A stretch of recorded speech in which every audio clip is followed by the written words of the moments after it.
Okay. Okay, so the little thing says you're live. So I guess I'm live. Just make sure I'm on the right channel. Since I got a second channel, then the last time I think I did one of these streams, I put the I kind of started on the wrong channel talking about therapy. So anyway, I had quite a busy sort of week. Had like missed last one. I was having a day off because I had spiritual boot camp, which has started on last Thursday, and that was 3-day bioenergetic intensive, and that was great space. We just had 10 participants for that. I can only take about 15 or 20 because it's quite a full-on few days, you know. It's not really sort of fucking around too much, and you know, it was a very deep, powerful process for people. So I find it really nourishing to hold that stuff, you know, and to see people really open up the body and go into the depths of the gunge and shite that's being carried around inside, all the old repressed feelings and conflicts and holding in the body. And then, you know, that they can come out of that, you know. And what I think is most apparent, you know, seeing people when you do this deep bioenergetic work, you know, it's like you're really facing the shit that you've been repressing and submerging for a long time. And then, you know, the mind goes in such a fucking panic as it starts to come up and starts giving all these heavy stories, you know. It's like, it's kind of curious, you know, to see this, what I call the defensive layer in action, and so activated so much, you know, just basically just determined to protect the individual somehow by just terrorizing them, that they don't have to feel what they kind of submerged. It's like it's almost an evolutionary, I don't know, error somewhere, or you know, if this capacity to defend ourselves, from our feelings so strongly, didn't exist in the DNA, you know, the whole of humanity would probably be utterly enlightened, godlike fucking race. Basically, it's just the sheer level of terror that people encounter at a sort of ego level when faced with just feelings they've been repressing for a long time. And of course, when you say it like that, dispassionately, it sounds, well, you know, of course I can feel what's going on inside. But the reality is, for people, when, you know, when they're when feelings start to rise that have been held down since early childhood, it's for some of them, it's absolutely fucking terrifying, you know. It's so full on, like, to just even stay in the feeling for a matter of seconds is like so fucking challenging. It's so fucking challenging. And it is like that because I also experienced that when I was doing a lot of therapy groups. So I know a bit how it feels, you know, and I'm happy to hold the space and support people. But it is like the ultimate challenge, you know, to really face yourself on that level. And I see, you know, there's a lot of stuff on YouTube or whatever where people talk about getting a challenge, and things are challenging, you know. Buddies of mine who are in the self-development or positivity movement, you know, they work and they give you challenges, you know, to go out and really do something full on. And in your sense, of course, doing that, you're also encountering repressed aspects of yourself. But there is something when, you know, you really open up the body of the whole muscle system of the back, where all this gunge is being held, and you actually have to be with it. You know, it's such a fucking challenge, you know. And I'm kind of thinking, like, maybe that's a good angle to almost sell bioenergetics. You know, are you ready to really challenge yourself on that level, or do you want to just carry on hiding from yourself? You know, what kind of a being, what kind of a person are you? So I'm wondering if that's a good angle. I wonder if that's a good angle. Anyway, the idea of this real challenge. And I quite like the title Spiritual Boot Camp, though some people don't quite get it, which I can understand. It's not necessarily obvious, but I always put in the subtitle 3-day bioenergetic intensive. You know, I'm thinking it would be lovely to take it out into Europe a bit. I'm just discussing a little bit with a guy in Ireland that maybe we start to do a few talks or something over there. But I'd like to get it out there a little bit more, travel around, you know, and put some workshops on. A little bit of a chat here. Danny Likes Pizza. Hey, man. Nice to hear from you. Lately, I've been more aware of anger and darkness in my heart area. Is that a sign of healing? Well, yes, it is really. It is really, because, you know, it's stuff that we've been repressing, stuff that you've been repressing, and it's coming up. That's good. It's coming up, and, you know, then the challenge is to stay with it, to face it, to feel it, to even kind of welcome it or invite it. You know, that's the challenge. But, you know, that's the bottom line. The bottom line, yes, it's a sign of healing. It's a sign of healing. But I'm still not sure if I pronounce your name right, but good to hear from you, man. Yeah, that's it. You know, it's like I'm always learn a lot, you know, when I run intensives, and you know, just insights, seeing how to support people, you know, and like looking for extra little marketing angles almost of it as well. You know, are you ready to really challenge yourself? Yes, you can go and be dropped in the middle of the fucking Spanish hillsides, no, with only the clothes you're standing up in, and you have to survive for 3 days. But can you actually do 3 days of bioenergetics and face all the repressed feelings that you've been putting inside your body, you know?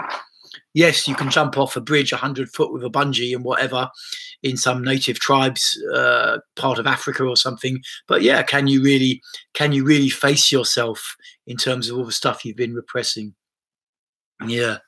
Anyway, that's what I'm considering. And I mean, I just look, you know, this probably one of my big insights of the last 12 months has been the, you know, to articulate the notion of this defensive layer that's set up in early childhood, or seems to be, to protect us from deep, powerful feelings and traumatic incidents when we're very little and our brains aren't capable to process them.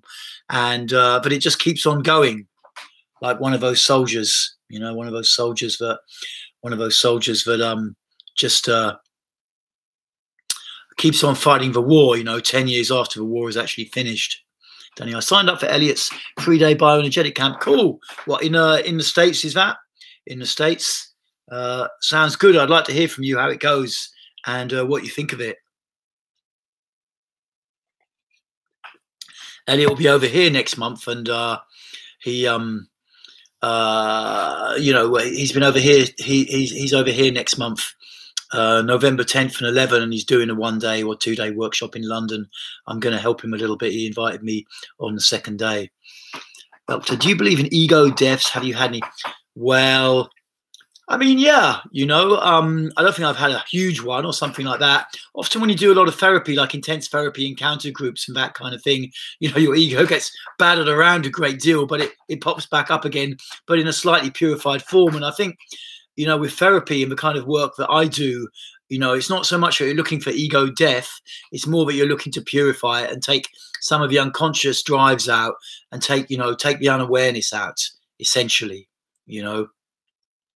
This idea of ego death, you know, it reminds me a little bit of like people who come to my group sometimes. Often they've been in public school or some really heavy childhood environment where they were just battered, you know, just invaded almost at ego level and not allowed to have their own views. You know, all these heavy public schools we have in the UK, you know, private schools, basically old kind of Eton and stuff, where everyone's battered on some level mentally, if not physically. And they get to be 20, 25 and they get fascinated by Buddhism and the idea of ego death. And they come to my groups occasionally and they want to know all about, you know, getting rid of the ego. How do you get rid of the ego, you know? And it's a bit of a nutty question, really. It's, you know, because who is it that's trying to get rid of the ego for fucking ego? It's like, what, you're trying to get rid of yourself? It's usually, you know, I'm not saying you're doing that, but it's usually coming from someone who very, very, you know, a lot of controlling presence in their childhood, someone who really, you know, the parents tried to squash them or the society tried to squash them in some way. And at the same time, you know, I mean, because I'm a sannyasin, you know, Devaraj is a sannyas name. I'm an Osho person originally. And the basic take that Osho would have was that, like, their ego, you know, this sense of individuality, of personal selfhood at a mental level, you know, it's like a fruit on a tree. And if the fruit matures enough, then it will just drop off. But you have to give it, you know, you have to allow it to mature. You can't go around trying to kill it, because it's like you trying to go around trying to kill yourself. It's a bit of a game, really. It's a bit of an avoidance, if anything. So I tend to follow the kind of Osho line on it. It makes sense to me that, in a sense, you know, you need to go out and do all the stuff that you're attracted to do, you know, but then with the intention to let it go, you know. Around the Osho scene, of course, a lot of people were shagging each other vastly, you know, and having a lot of free sex in the 70s and 80s. And Osho's intention in encouraging this was that they would have a lot of sex and then drop sex and become more meditative.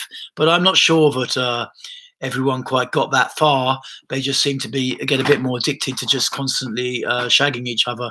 But you know, such is life. But basically, you know, with the ego and all this kind of idea, it's much easier to drop something you have done than something you haven't.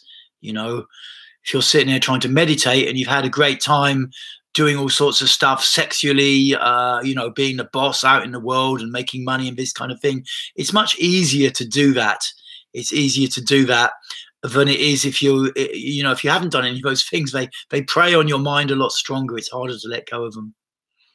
Expanding it. Doing trips to different places are unusually when I go through when I call ego deaths, my spirit channel is almost lifted because I realize so much. Yeah, I mean, people absolutely do. You know, I mean, the ego is not really a very substantial thing, to be honest, because, you know, all it really is, and this is remarkably simple, it's like, it's essentially the belief that someone hears your thoughts, you know, from the inside, that there's some limited entity inside hearing your thoughts, you know, and you know, it's the sensation of that. It's the ongoing sensation of that. And if you were to be fully conscious, you know, like in a normal waking state, and you know, not hear thoughts or something for a period of time, which you can't really make yourself do that, to be honest. I have tried a bit occasionally. Then, you know, the whole experience of having a personal self dissolves very rapidly. You know, because it's like a sustained illusion, you know, like something being projected outwards. And if an element of that projection stops, then it stops. You know, it's not a substantial thing, the human ego. It's not substantial at all. But of course, it's very, very strong. You know, there's a famous thought experiment by a guy, Derek Parfit. He's some kind of philosopher at All Souls. And back in the 80s, he'd been watching Star Trek. You know, the old version, and they have this transporter, the teletransporter, and old Kirk and Spock, you know, they get transported down to a planet. And he said, well, you know, imagine we got this now on Earth and you want to go off to somewhere nice. You're living in London, it's all rainy. You think, okay, I'll go to Thailand or something like this. So you get in the teletransporter, and 1 second later, you come out of another booth over in Thailand, and you think, fucking awesome, you know. And you do this a few times, you go back and forth. It takes like 1 second. It doesn't cost much money. You don't have to spend 700 quid to BA or whatever to fly over to Thailand, take a day out of your life and all that kind of thing. You just go there, you know. So it all sounds great. And then one day you read in a newspaper that actually how the machine works is you get in the booth in London. It makes an exact scan of your body. Then it kills you and it creates a reproduction over in Thailand. And so, you know, most people, if they heard this information, then would stop traveling because they think, well, you know, you get in the booth, it scanned me, then I'm going to push this button which says transmit, but actually it means it's going to kill me, and a copy is going to be born out there. And the logic is that, you know, to the human mind, it seems very much though something is going to be lost. You know, me, are you going to fucking kill me? And then a copy is going to come out over there. But of course, this is the illusion. This is the illusion that there's a persisting individual inside, separate from your physical body, you know, your physical brain. And of course, there's no individual inside, but it's just an enduring illusion, and how it is. Anyway, I thought I'd stick that in there. Have you had any shamanic experiences? Yes, I have. You know, I've taken iboga, like in West Africa back in the very late 90s, 1999. I think I was out there, and I've taken ayahuasca a few times and that kind of thing. I think they're useful as an intervention. I don't think they're, you know, a proper therapy in themselves. They're not really a full-on transformative tool. They're a bit more something that, you know, guys in their 30s get into for a while and spend a lot of time telling people about their amazing shamanic experiences. Which is a slightly cynical viewpoint, perhaps, but that is how I see these things. I mean, iboga was good for me, you know, the first time I took it, and then I did, of course, what everyone does when you've had an amazing experience on a drug. I certainly experienced a part of me, because iboga goes on a long time, like a day and a half. You're on it, you know, and it's very heavy in the body, and you know, I experienced a part of myself that wasn't going to die, in a sense, you know. And it transformed my life, you know. That and ecstasy certainly were of drug experiences. They were very, very powerful for me, but they also led me into more therapy, because I could see that, you know, just taking drugs all the time is not really working. And of course, people into ayahuasca or iboga will whine like bitches if you call them drugs. But there you go. You know, most people who are into shamanic drugs were originally into like recreational drugs, and they kind of moved a bit. And I think it's okay, and they can be very insightful, and I've had powerful experiences on them, but it's not a complete methodology for transformation, not even the beginning of it, if you ask me, not even close. You know, like I say, people who are into ayahuasca will whine like crazy, but I get them in the group room, and they're not in their body. I mean, not even starting mostly, because it takes you out of your head as well. You know, it takes you out of your body. A lot of these substances, and finally, you know, you're going to have to come back. Yes, you can go off and see God and the angels and make long speeches about it all, but finally, you're going to have to come back to being you in the body in this situation now. You know, and there's no fucking way out of that, because that's why you're born in this realm. You know, you'll have to come back. Maybe you'll even die and you haven't come back, but they'll just send you back again if you get another chance as a human, and then you have to come back then, you know. So at some point you will have to come back. And so, you know, I've got nothing against shamanism, and you know, I don't know what someone needs in the moment necessarily, but if they come to me for the kind of work I do, my primary thing is to pull them back into the body, feeling the body, and not going off into shamanic world, which can be a bit of a proto-psychotic state in some. Anyway, maybe that's being a little bit mean to the shamans, but que sera.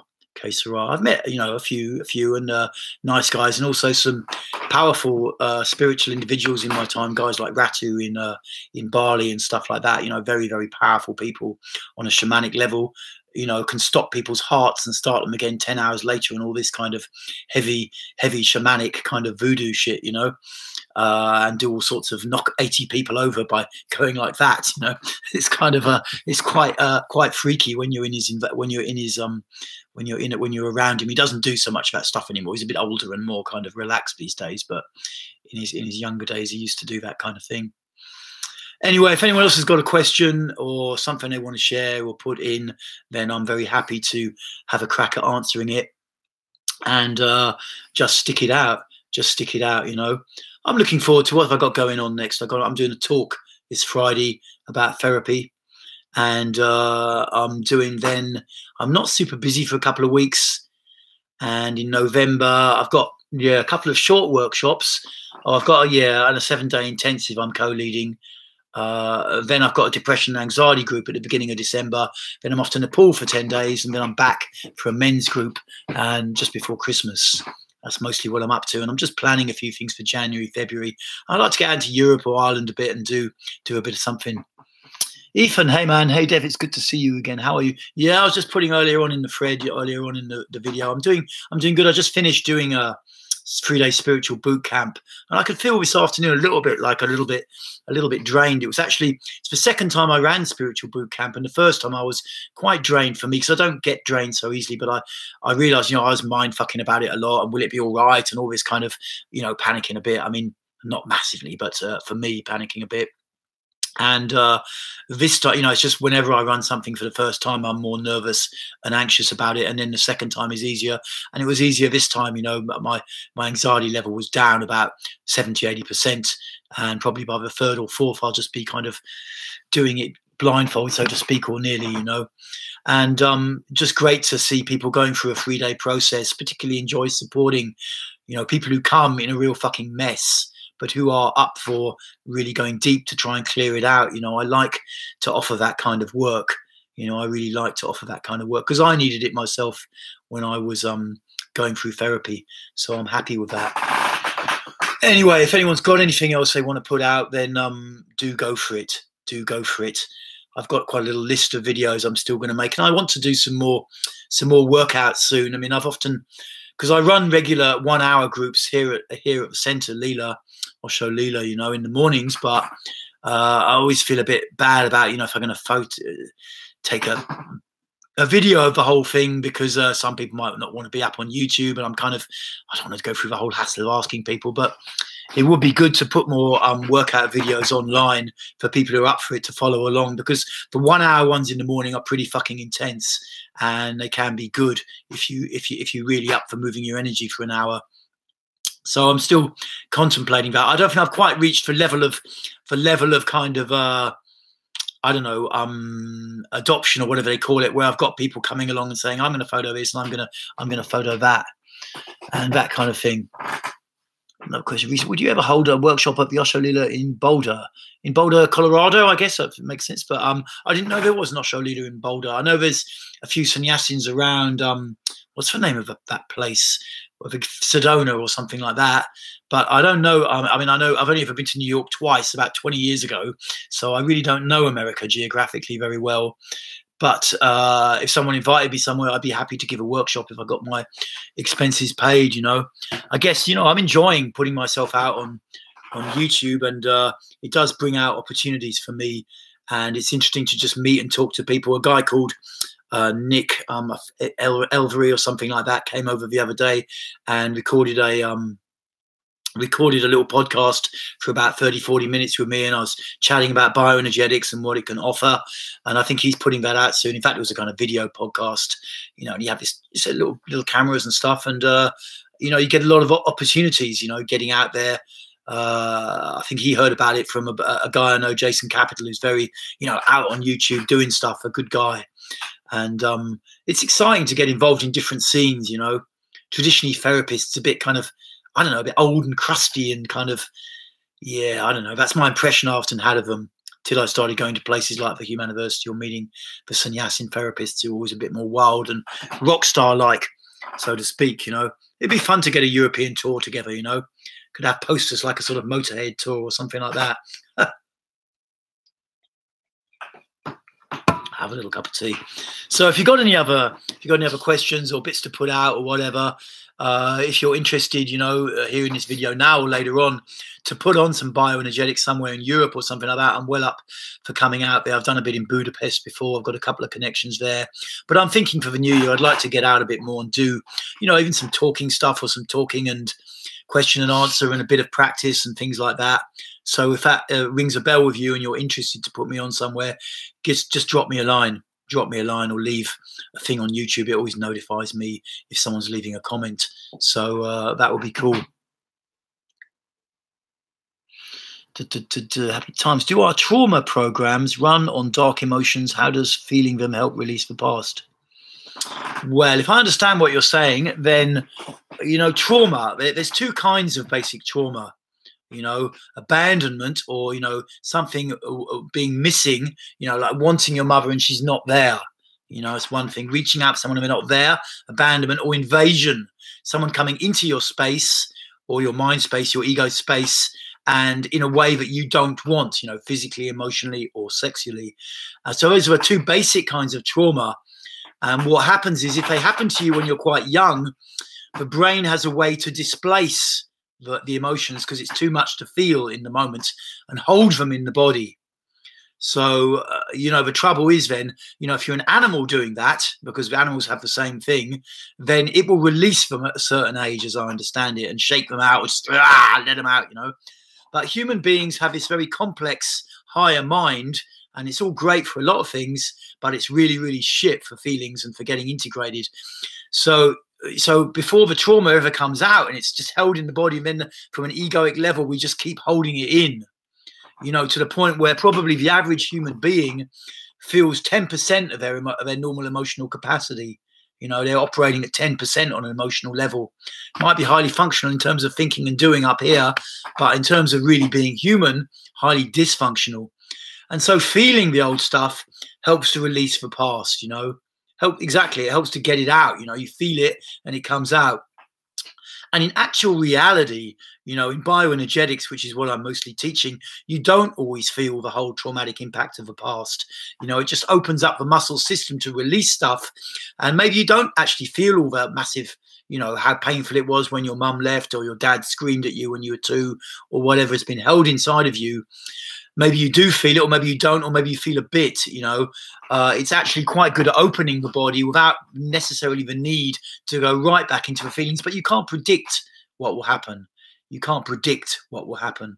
But generally, you know, it's very, very healthy if you want to have a long and productive and happy life to be open to feeling what's gone on in the past, you know. It's just good to be open to feeling it. Oh, chat's gone. I hope that answers your question, man. I hope that answers your question, or madam, if it's a lady. Ethan Griffiths, is there a benefit to short practice bio throughout the day, such as mouth exercise or both for a minute, or is it better to do it in set workouts?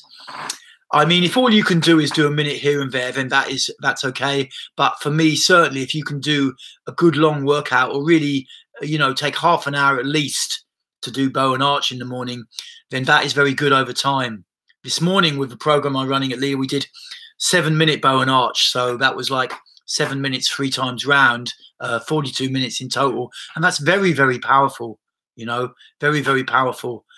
So it's clear for me that if you can dedicate a half an hour or a little bit longer in the day, if you have that space, that's how you can really get into it, And the bow and arch, when you've really got the practice down, you know the body position, you can check your body position properly. And most importantly, you can breathe like a motherfucker the whole way through. Really breathe through the mouth, not contracting your throat and holding, waiting for it to end, the ding to come, but actually really breathe and let it out.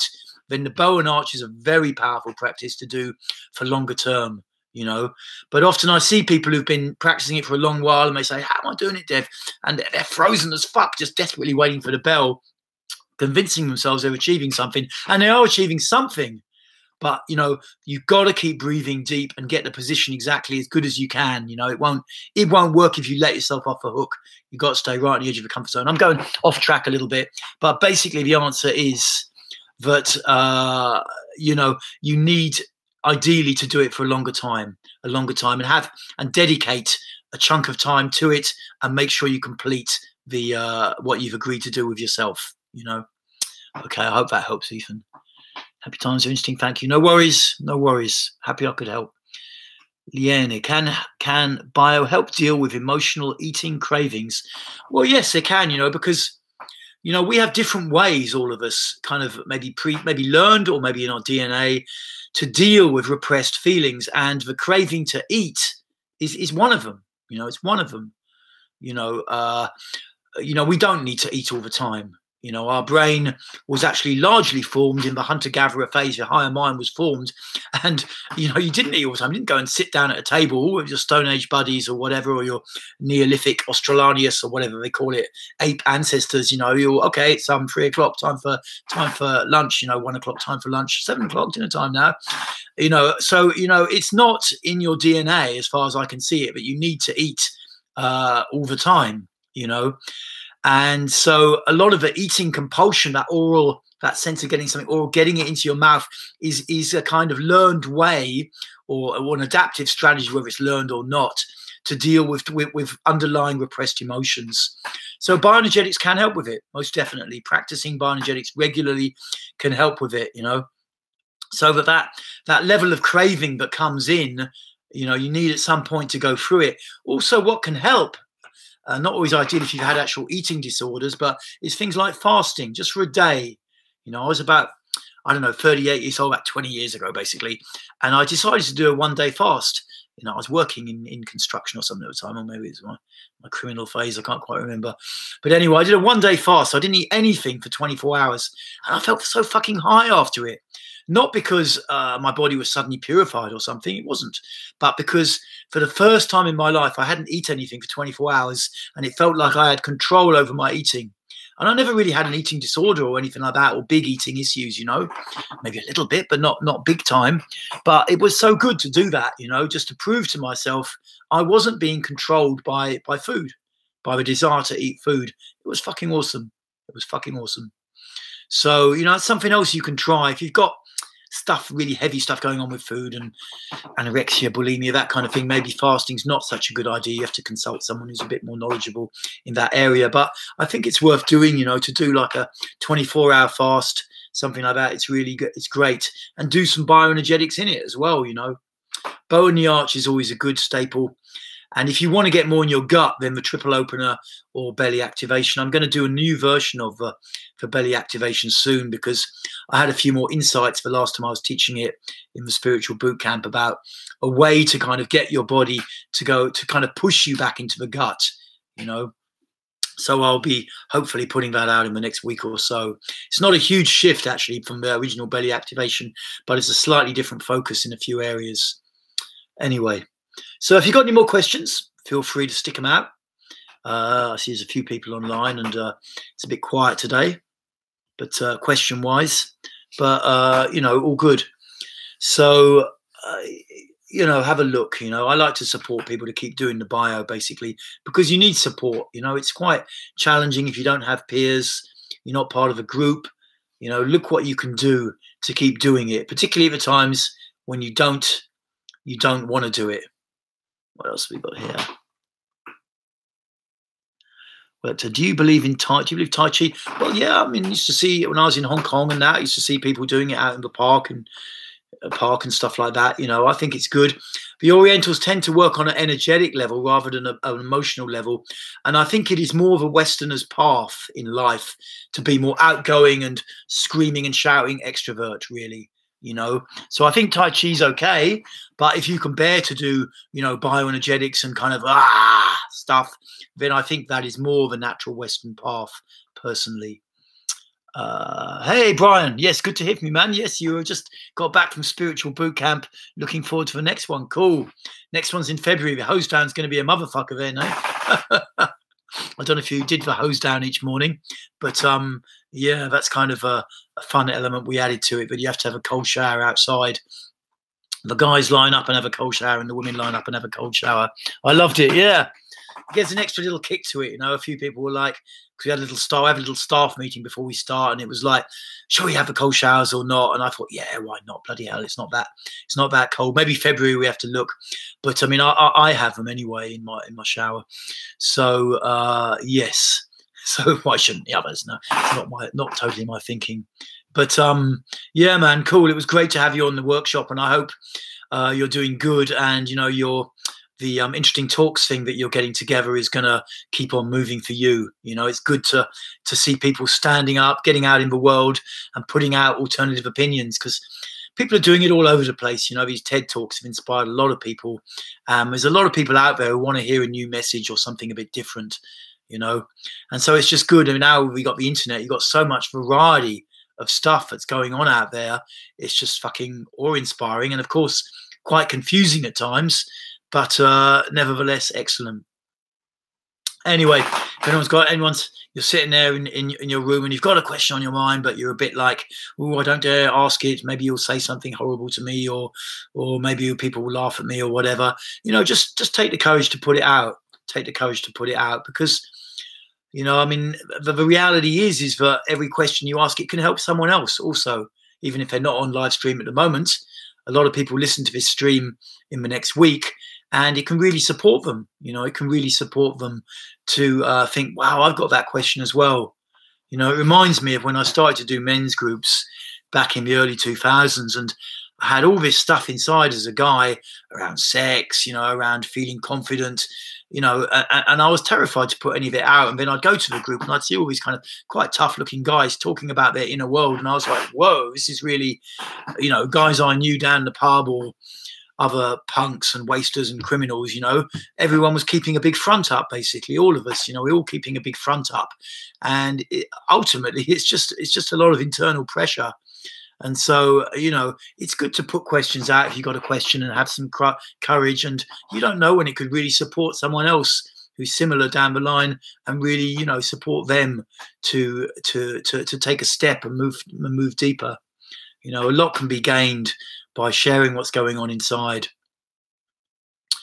Anyway, yeah, what we at? 6:30. Okay. Well, I'm going to give it another 10 minutes or so and see if any interesting questions turn up, or if anyone's got anything they want to discuss or share or anything like that. And then I might even zap down the sauna. I don't know. Got this local sauna about 5 miles away in Shaftesbury, and it closes at 8, so I might do that. But if there's a question or two, then I will most definitely hang out. I'll most definitely hang out a bit longer. Anyway, I hope if you're tuned in right now or listening, you're doing good. And I hope also that you can get into the bio, get into it. Yes, it's challenging as fuck, but can you get into it? I was just saying, Brian, if you're still on, like I had the idea a little bit today, maybe to promote it as, most challenging thing you can do or whatever, the same way as people spend a fortune to be dropped in the middle of the Pyrenees, and left there for 3 days to fend for themselves, and God knows what madness, come to bioenergetics and face yourself, face all the shit you've been repressing into your body. Why not? Anyway, I always look a little bit for new angles, you know, because it is challenging and it is difficult for people. You know, I've been working quite a lot with people in the positivity movement, and what I often see is, you know, it is challenging for those guys, you know, to in fact, you were talking a little bit, Brian, when I saw you, if you're still on, but like, but only 2% of people who go to Anthony Robbins workshops or are doing this work really change, you know, and I think that's a massive thing, you know. I mean, 2% is better than nothing, but I wonder if there's a way to up that, you know, because I see similar, I think, in the bioenergetic field, in that well, there are a couple of questions here just to kind of stop, but you know, in that, you know, a lot of people get interested for a while and then they just move on to the next thing, and usually the point at which they move on is often, it seems to me, the point where repressed feelings are starting to come up basically, and it's like, I think I'll just move on to the next thing now, you know. And if you can not do that, if you can stick with it, fuck, a lot can change. If I've been a bit of a conflict lately between how I want and keeping up an appearance. Any thoughts on this? You know, the reality is, you know, we all learn to project a persona, as they call it in psychology, just a front out into the world, you know, keeping up appearances. And actually, it's not that terrible. But the problem is, if you're doing this by repressing everything else into your body, you're going to end up in a bit of a fucking mess at some point, like most of humanity, essentially. So the thing to do is not to be too worried about putting up an appearance, in my opinion. You know, it's great if you can let down the shield a bit and stuff like that, but it's not to be too worried about it, but to make sure you take responsibility to progressively clear out the other stuff that's holding there. And then what will happen is that, you know, you'll feel more confident in areas of your life where maybe you're not confident, you know. People are, because I don't know you so well, even a bit, but, you know, for people who are a nice guy all the time, a bit of a pleaser, they start to get confident about holding a line, being a bit more confrontational, about being angry, you know. People who are on the opposite line are happy to be confrontational and keep people away, start to feel more confident about being vulnerable and being open, you know. So you don't really have to necessarily stop keeping up an appearance, but you have to take responsibility for the emotions that are repressed behind. That's how I see it. That's how I see it. I hope that's useful. Do you think the evolution of our biology puts us in a difficult circumstance against what society promotes generally? Well, who knows, you know. I mean, certainly, you know, if you believe basic evolutionary biology, which I tend to do, the bits I've read, and certainly evolutionary psychology, you know, that our brain was evolved, the higher mind was evolved under certain evolutionary pressure, primarily to have sex, to get into fights and ideally win them, or be able to defend ourselves, and to stuff ourselves with food when we needed. And so trying to do a lot of, you know, different stuff may be tricky, but not impossible. I think the brain can also learn a lot and do other things, but it's good to always pay respect to those basic evolutionary needs, you know, because they're always there. You know, you might think you're really detached from it all, but you know, you go online and there's clickbait, some woman with huge breasts over here, and before you know it, you're pulled over there. Or, you know, mixed martial arts, some tough guy's about to kick the shit out of another one, and you think, oh yeah, I'll just watch that a minute. No, what am I doing that for? You know, it's the same. It's evolutionary psychology being used by marketing, essentially. So, you know, the thing to be careful of is not to blame something outside of your own control. You know, that's the main thing. Don't go around blaming something outside of your own control. You know, take responsibility to keep moving forwards and to keep doing what you can, because there's a lot of blaming goes on, and it's not empowering to blame anybody for anything. I hope that helps, man. Brian, it's tough, man. I am committed to sticking with it, but most people are looking for a quick fix. Everyone around me has noticed a huge shift in my energy and personal power. That's fucking great, man. Just from 3 days, hey? You know, it can really start to create a lot of change. It is the case. It is the case that most people are looking for a quick fix. That's why I kind of like to promote a little bit, you know, social stuff for people who are into it as well. Having support groups. I got one on Telegram and one on Facebook, which I don't give the Facebook one enough attention to. But, you know, at least you can hook up with people who are into the same scene and, you know, talk about it. You know, when I was doing a lot of therapy, you know, I was around people who were all wasters to start with, you know, and and what the fuck you doing that for, mate? You know, that's the sort of thing that you're going to get, you know. And when you're feeling a bit insecure because you're opening yourself up, of course, you don't really need that. You need people who are supportive and positive. So, you know, it is good to try and find an environment where people can resonate with what you're doing, where you can share what's going on for you and you don't get judged and people laugh at you and this kind of thing, because, you know, inevitably it's quite vulnerable to initially in the opening phases, for sure, to open yourself up. You feel vulnerable. And what's great about the bio is it does kind of allow integration for most people at a rate they can handle and process at an ego level, you know. So it's not over the top usually, but nevertheless, it's a very powerful practice. Yeah, man. You know, most people are looking for a quick fix. That's the bottom line truth. Okay. Hi, you. Hello, Devaraj. I'm doing bow and arch, 20-minute session every day. If my main goal is to relax the belly, then do you recommend tickle? Yeah, I mean, to relax the belly, I recommend also, you know, bow and arch is a great foundation practice. Also, look at the triple opener that I've got on my site, or belly activation, which involves the triple opener, you know, and basically just breathing and feeling into the belly is good. Standing or sitting, you know, standing with your ass down low, knees bent, feet wide apart. You can do breathe and feel into the belly, and also try with this growl, you know, the lowest sound you can make in the throat, like,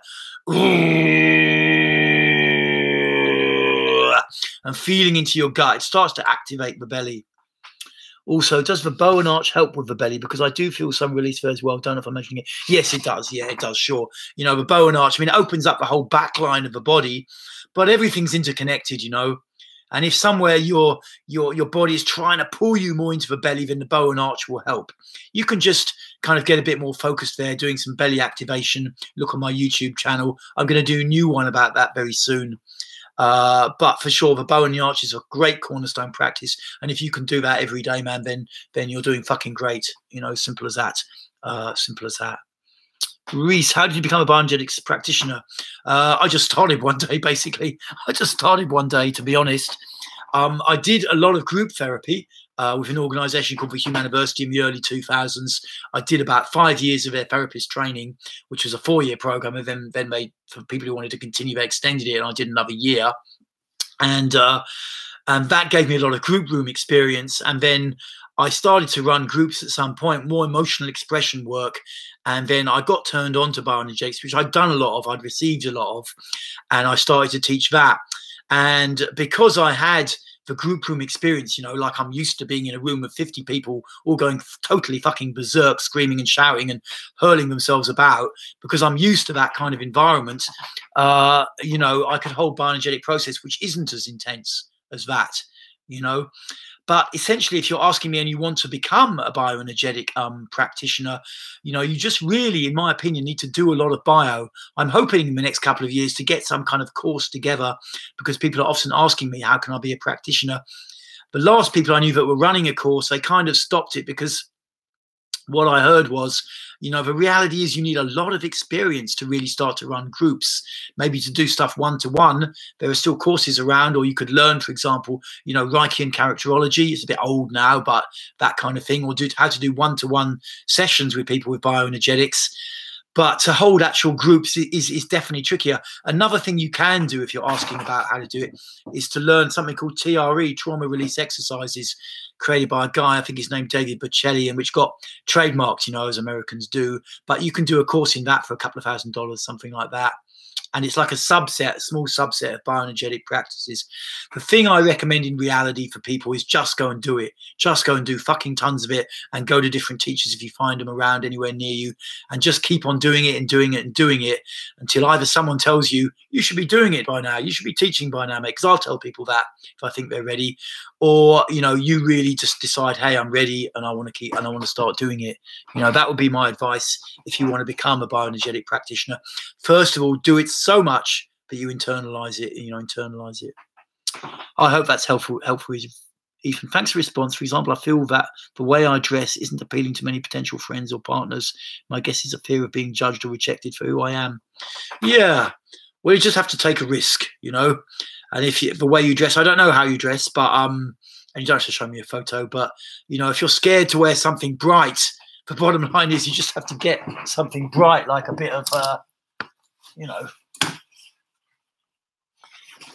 Adidas Pharrell Williams, you know, pretty fucking bright, basically, and just walk around wearing it, you know. That's the bottom line, you know, and just keep breathing and feeling your body, you know, take steps.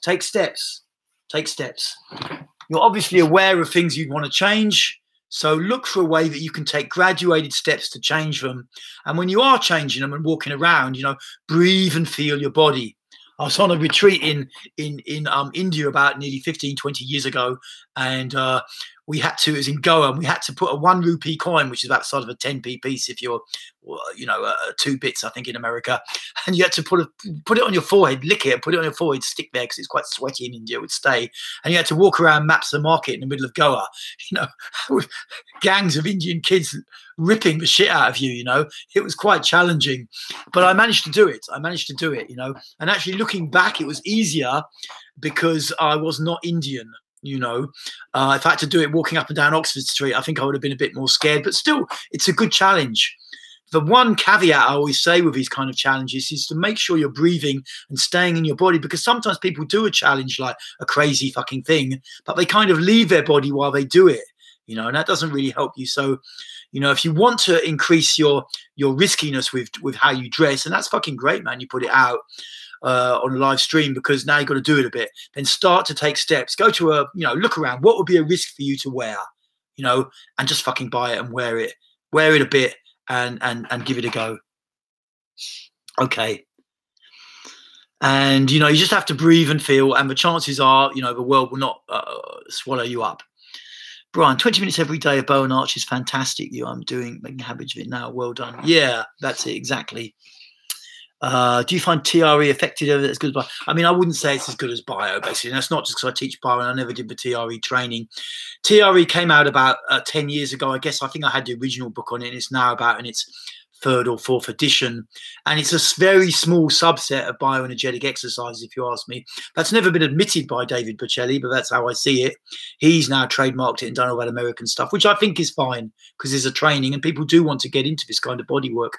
But no, it's not as comprehensive as something like bioenergetics. You know, you go for a couple of days of TRE, and yes, it's okay. But, you know, also the people that teach it, they won't have done the kind of depth of stuff, you know, that I've done, or the other, you know, people who are really, who really been through it. People who've been to places like the Humaniversity and done therapist training there for years. You know, we radiate something different because we had to go through so much of our own shit.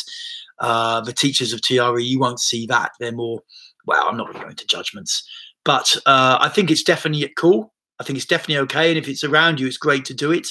But is it as good as bio? No, it isn't, basically. Adam Shaheen, how do you stop being scared of your own feelings in relating with others? Okay. So what you're saying is the feelings that come up when you talk to other people. Maybe you can even it's a great question. You can even explain it a little more to me, or I may be not quite reading you right. How do you stop being scared of your own feelings? The bottom line is you just have to keep practicing feeling them to the point where, you know, it's okay, or seek out people that you can share with. You know, if you're a guy, often how we learn to share when we want to share our feelings is to find women, because women are often sympathetic and a little bit conditioned by their DNA to want men to open their hearts and share, you know. So, you know, female friends can be great in that kind of thing to start with, you know. But the bottom line is, you know, it's the same with Ethan, who wants to change his outfit a bit. You know, it's like we've just got to practice. It's great that you can identify and be honest about something that you're afraid of, because that is the first step and the first big step. And then having identified it, you have to take the next step. You have to take the next step, which is to look how you can take a step, another step in the direction that you're afraid of, you know, so that you can start to talk about your own feelings, so that you can start to feel your own feelings when relating with other people. You know, it's just to start to take risks in a way that, you know, feels okay for you, you know, on the edge of your comfort zone is a good place to operate. And then you slowly expand the comfort zone, and over time, you know, your whole being expands because you've expanded your comfort zone. That's what I recommend. Slow steps, but make sure you take the steps, because it's fucking satisfying. You feel so good when you overcome a fear. You know, it's like you're fist pumping and it's American stuff. You're just doing it because it's like, I overcame a fear, you know, and sometimes there can be immense resistance to do it. And your mind's going berserk with all sorts of rationalizations as why you shouldn't do it, whatever it is. But if you do it, then you just feel so fucking great. You know, you feel so fucking great, you know. So if anyone's got another question, I got about another 5 minutes I can do, and please just put it out. Please just put it out. That would be cool.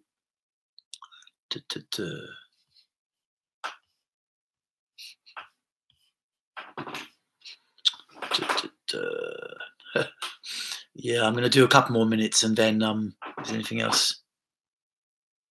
Explain myself. Thank you, man. Personally, there's so many factors in it. Yeah.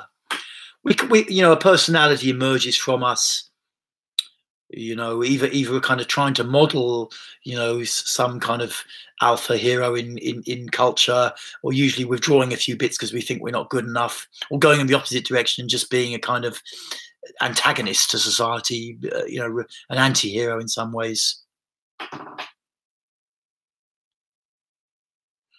I know you saw a comment last week, but I just wanted to thank you again here. Thank you, Ethan. Thank you. You know, I enjoy putting stuff out, and it hasn't been difficult or a struggle for me really.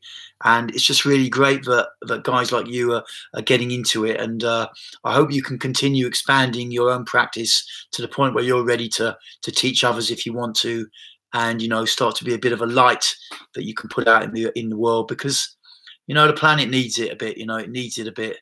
People who aren't just airy-fairy talking positivity all the time, but people who can lead people through their own negativity and fear to come out the other side. You know, that's the real big challenge.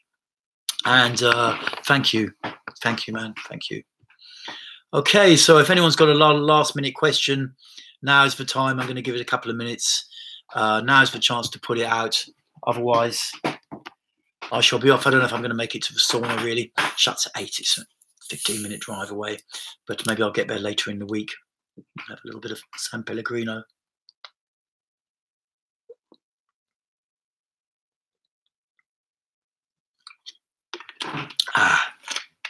Okay, I'm going to give it another minute for any other questions, because I've got a little bit of time before dinner. Not that I don't think I'm going to eat so much today. But if you've got anything, then please. Mohammed, hey man, you jumped in at the last minute. Good to hear from you. I think you're in, is it Tunisia maybe, or Algeria? I'm not sure. But you're the boss. Thank you, man. You're the boss too. The boss. Alhamdulillah. So, you know, I hope you're still doing your bioenergetics and belly activation or whatever practice you were using, and going around being the boss. And maybe I'll get to meet you sometime. Okay. Okay, guys. I think unless you got 30 seconds for a last question, I'm going to end this stream from a little button at the bottom of the thing. And I will speak to you all later. I'll speak to you all later. Definitely the sound of being a bit of a local Elliot Hills kind of guy. Yeah, man. Have that as a goal. Have that as a goal. Have that as a goal. Last minute question. Thomas, is there something for a lack of discipline? I mean, you can work at a gut level, because this is actually a fucking good question, you know, because the reality is a lot of people don't, you know, if you don't have discipline, you know, of course, you can pay someone to get on your ass and give you discipline. But if you don't do that, I think you need to work at a gut level somewhere to try and stick with it, because that's the bottom line. You know, when I started doing therapy about 20 years ago, the way my mind worked was I was the most fucked up person in the group by far. You know, I had about 30, 40 people doing this training. I was the most fucked up one by far. But what I knew was that I was desperate and that I could commit to something. And that was enough. You know, so you need to develop really the capacity to commit by whatever works. Whatever works. For some people, understanding the defensive layer can help. You know, making a book of resistance can help. Look up my talk on YouTube about the book of resistance. That can help to train you to write down all the fucking excuses you use not to do stuff. You just got to look for what works, because if you can induce discipline and willpower in someone, then they can then change themselves. But if they can't get to that, it is difficult, because they'll always drop it when something gets challenging. So, you know, it's a big issue. And if If you're talking about yourself and something works for you, do come back on and share it, please, Thomas. Okay, guys, I'll give a presentation. It's Monday. I'm calmer. Any tips to keep it going? Yeah, I mean, it's always scary when you do stuff for the first time in front of people, but just keep breathing and feeling your belly. You know, keep breathing and feeling your belly, Mohammed.